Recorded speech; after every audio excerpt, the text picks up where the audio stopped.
Bonjour. Il existe dans notre alphabet une lettre pas comme les autres, différente, unique dans bien des domaines et qui porte en elle des trésors immenses, gigantesques. Partons à sa découverte. Je vais vous en révéler quelques-uns de ces grands secrets, grands avec un grand G. Alors bien sûr, vous voyez de quelle lettre il s'agit. La lettre G. A priori une parmi les autres. Mais non, je vais vous le montrer. Je vais vous faire découvrir quelques trésors en exclusivité que j'ai découverts. Des choses étranges que vous ne trouverez nulle part ailleurs que dans cette vidéo. Alors écoutez bien jusqu'à la fin. Et j'ai parsemé un peu partout dans cette vidéo toutes les clés qui vous permettront de comprendre les mystères de ces lettres G que je vous dévoilerai au travers d'un petit texte à la fin de la vidéo. Quand on fait des recherches sur son histoire, ses origines, on découvre déjà que c'est une lettre qui n'existait pas au départ, lors de la création de l'alphabet tel que nous le connaissons aujourd'hui.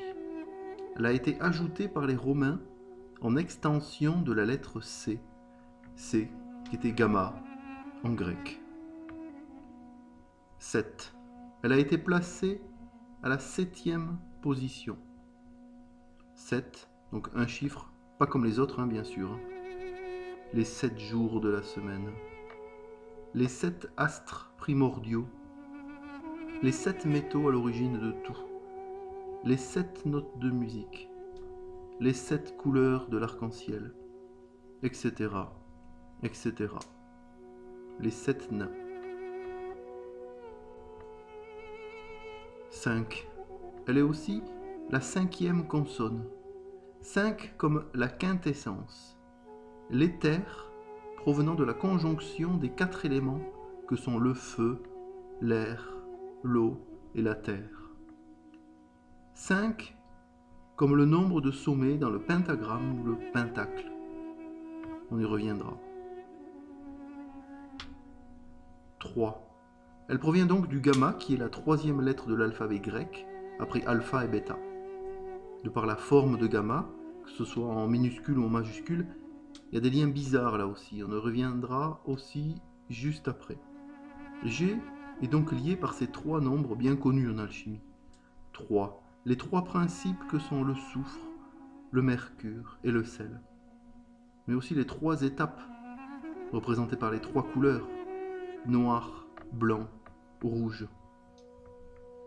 5 par la quintessence obtenue à partir des 4 éléments, et 7 qui représentent donc le temps et l'espace pour la création de tout.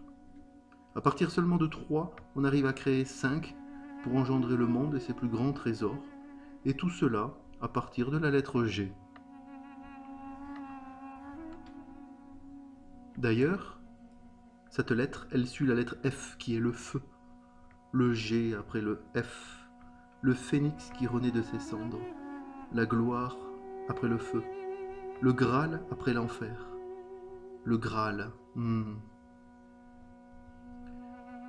Bon, vous allez dire, là aussi, c'est un peu tiré par les cheveux, tout ça, mais continuons et examinons la forme de cette lettre. En écriture d'imprimerie, comme on le voit le plus souvent, c'est quoi? Eh bien, c'est un C avec une petite équerre. Et de là, beaucoup de choses. Le C, c'est la matrice. Le féminin réceptacle. C'est aussi la lune, par son symbole, par sa forme et par son esprit. Le doux et l'humide. Et cette petite équerre, c'est le côté masculin, plutôt l'inverse, dur et chaud par son angle droit qui vient dans la matrice pour engendrer quelque chose de nouveau.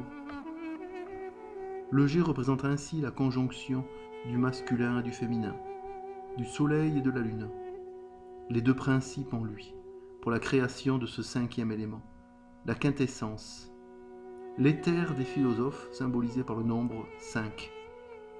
5 comme G dans la 5e consonne, mais 5 est bien caché aussi dans la lettre G, par sa forme. Regardez, on a la lettre G, une petite rotation, les deux traits redescendent et le G se transforme en 5, tout simplement. Pour le trésor absolu, le Graal, le trésor des dieux caché dans cette lettre magique. G serait une lettre liée à Dieu. Bien sûr, G, c'est God en anglais, avec un grand G. Pas loin non plus de gold, d'ailleurs, l'or, et même good, bon, et goal, qui signifie objectif. Alors objectif, or, Dieu, bon, vous voyez un petit peu le registre, c'est clair. Alors G, c'est aussi, on l'a vu, le Graal, hein. Le Graal avec un grand G. Ben, c'est bien G, puis Ra, puis Al. Ra, qui est à la fois le dieu soleil, le dieu solaire, mais le soleil, tout simplement dans la civilisation égyptienne. Et Al, ben, c'est bien sûr le symbole de Allah, le dieu oriental. Ra, Al, et G alors. Puis il nous manque aussi toute la chrétienté. Ben non, regardez.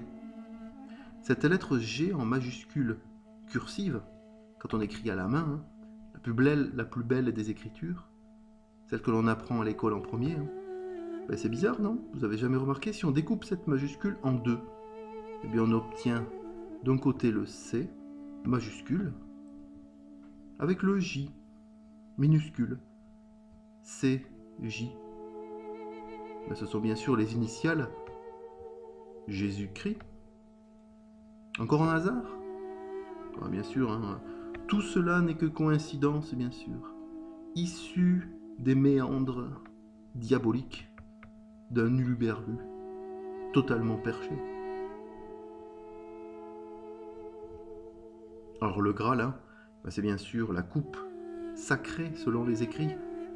Et là aussi, hein, il suffit de retourner un peu le G et on obtient la coupe, qui est la lune, la matrice, le féminin réceptacle, comme on a dit, et qui va accueillir le liquide sacré de Dieu par cette petite équerre. Comme un petit robinet. Vous voyez, hein? Bon, ok, un robinet, ça fait beaucoup moins poétique, moins ésotérique, mais c'est quand même ça.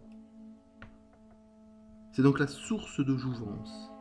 Elle est bien là présente dans la lettre G.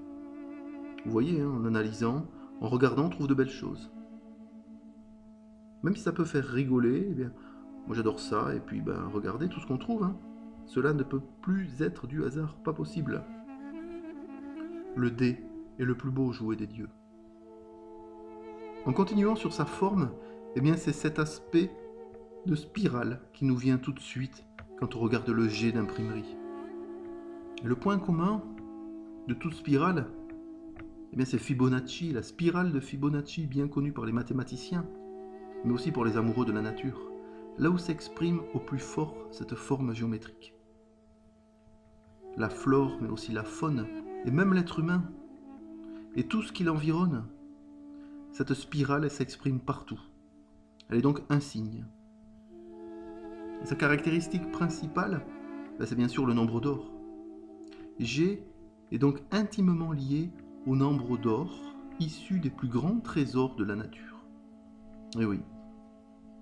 D'ailleurs, sa valeur exacte est liée au nombre 5, encore une fois. Elle est égale à 1 demi de 1 plus racine carrée de 5. Ça, c'est sa valeur exacte. Le nombre d'or, gold avec un grand G, pour indiquer la présence de la quintessence du monde dans la nature.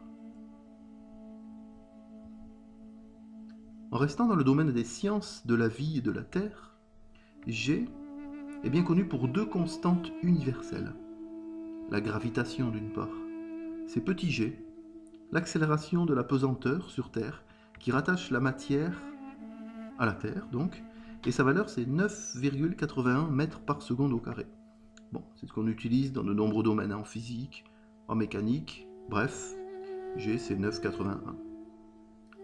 Et en majuscule, d'autre part, donc G c'est la constante gravitationnelle des corps, celle qui relie les planètes en dehors de la Terre, et sa valeur c'est 6,67 exposant moins 11 mètres cubes par kilogramme par seconde au carré. Donc ce qui est en bas, l'accélération de la pesanteur, et ce qui est en haut, la constante gravitationnelle, c'est G pour les deux cas, minuscule et majuscule. Et comme le dit bien la table d'émeraude, l'Hermès Trismégiste, ce qui est en bas est comme ce qui est en haut, et ce qui est en haut est comme ce qui est en bas. Le point commun, c'est G. Troublant, non?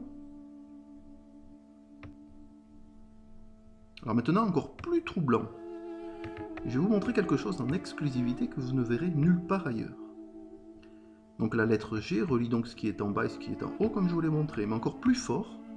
Donc petit g, c'est 9,81, et grand G, c'est 6,67. Donc mis à part les exposants, les unités, etc. Comme vous pouvez le voir. Eh bien, si on fait la différence entre les deux, entre le 9,81 et le 6,67, ça fait quoi? 9,81 moins 6,67 est égal à 3,14. Vous calculez, vous verrez. Mais 3,14, c'est quoi ça? C'est pi. Bizarre, non? Encore des coïncidences, bien sûr. G est lié au nombre d'or, phi, on l'a vu précédemment, et donc aussi au nombre pi. Comme les pyramides, si vous avez vu toutes mes vidéos. Intéressant, non? Et toujours en mathématiques, et particulièrement en géométrie, eh bien ce point G, c'est le centre de gravité. Le centre ultime qui représente toute la matière, là où est appliquée la pesanteur. Vous savez, par la lettre G en minuscule. Et là où peut être appliquée la gravitation avec un grand G. Là où la théorie de Newton s'exprime. Allez voir aussi ma vidéo sur Newton, ce célèbre scientifique connu pour sa pomme, mais aussi qui a été un très grand alchimiste durant sa vie. La lettre G est donc une clé qui relie les choses du bas avec les choses du haut. Une clé qui est liée au nombre magique, pi et phi. Une clé qui est reliée à Dieu, mais encore plus au Dieu. Une clé d'ailleurs, de par sa forme, la porte, qui est la matrice, la serrure, et ces deux lignes qui représentent la clé qui va ouvrir la porte. Mais quelle porte? Et pour aller où? On avait le F du feu qui est aussi la forme de la clé. F, on a bien la forme de la clé. Puis on a G qui se dévoile derrière cette porte. Et ensuite il y a le H qui est l'échelle. Donc on est donc en haut. G relie encore une fois bien ce qui est en bas, la terre, avec ce qui est en haut, le ciel, on l'a vu. Le phénix meurt dans les flammes et le feu de l'enfer du F, puis renaît grâce au G pour ainsi atteindre les cieux, en montant par l'échelle H, tout un symbole. Un symbole, le symbole, le symbole, le Graal, bien sûr. Alors si on reprend, on a dit que cette lettre provient à l'origine de la troisième lettre grecque gamma. Alors majuscule, gamma, c'est cet équerre dont on entend parler, qu'on retrouve sur le G d'imprimerie, que l'on a assimilé à une clé. Et en minuscule, c'est presque l'inverse. Ce ne sont plus deux traits droits, mais une boucle, comme une spirale. Alors gamma, majuscule, d'une part, ça nous fait rappeler bien sûr cette croix gammée, la svastika à l'origine, modifiée dans les années 30, à l'origine de la vie, du cycle de la vie en Orient, mais aussi des plus grands massacres le siècle dernier. La vie et la mort. D'ailleurs, avec ce signe gamma, on peut écrire plusieurs lettres de notre alphabet, en particulier 2. Un grand gamma associé à un petit gamma, ça nous donne F, le F, comme on a déjà vu encore une fois, et en symétrisant 2 par 2 le grand gamma, ça nous donne quoi? Ça nous donne H, comme on a déjà vu aussi, avec le G au milieu. Mais pas de hasard, encore une fois bien sûr. Et le gamma minuscule, cette boucle, comme la spirale de Fibonacci, on la retrouve sur une célèbre croix. Mais regardez, c'est ce qu'on appelle la clé d'Ankh. Une clé, encore une fois. Symbole égyptien des grands pharaons. Ceux qui réunissent le haut et le bas. Symbole là aussi de la vie et de la mort. Et encore plus fort, sur cette même clé d'encre, regardez, on a la spirale du gamma minuscule et on a 2 gamma majuscules. Tout est clair.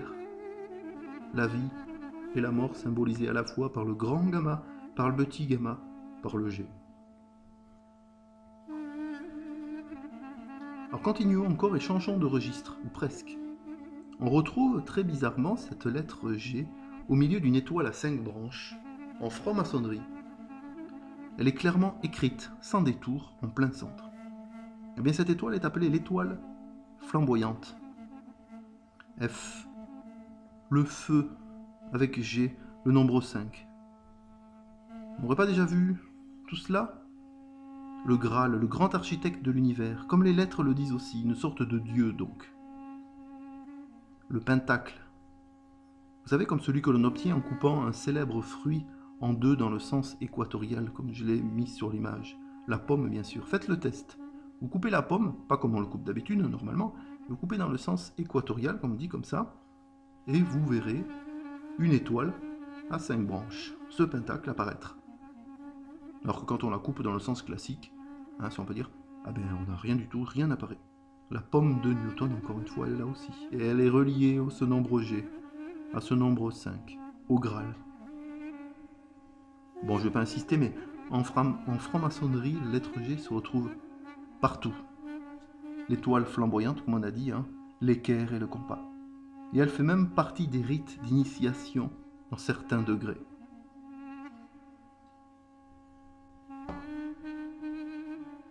C'est littéralement le paradis après l'enfer du F, le nirvana, le point G à l'origine des plus grandes jouissances du corps et de l'esprit, quand on a compris comment utiliser cette clé.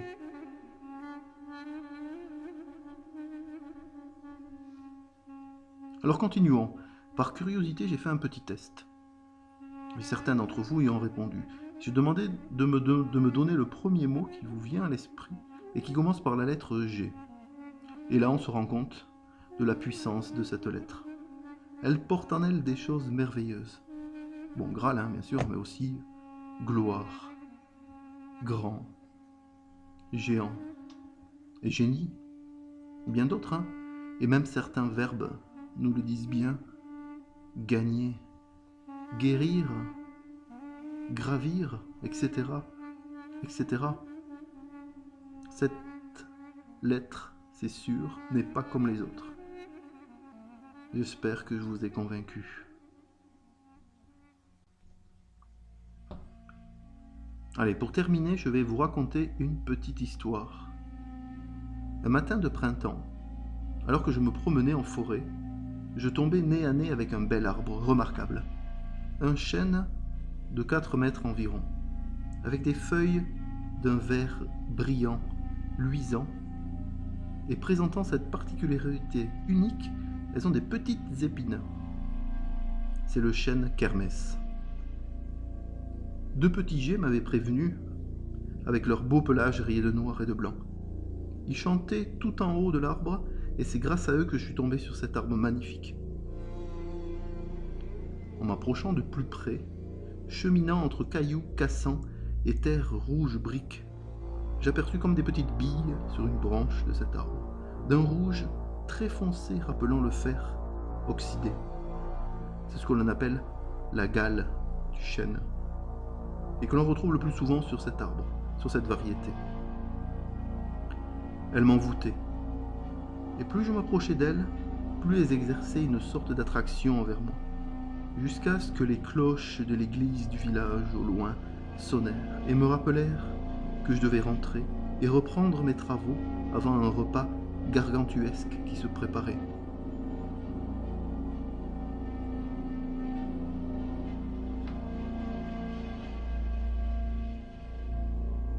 Voilà, je viens de vous dévoiler le mystère de la lettre G au travers de cette petite histoire.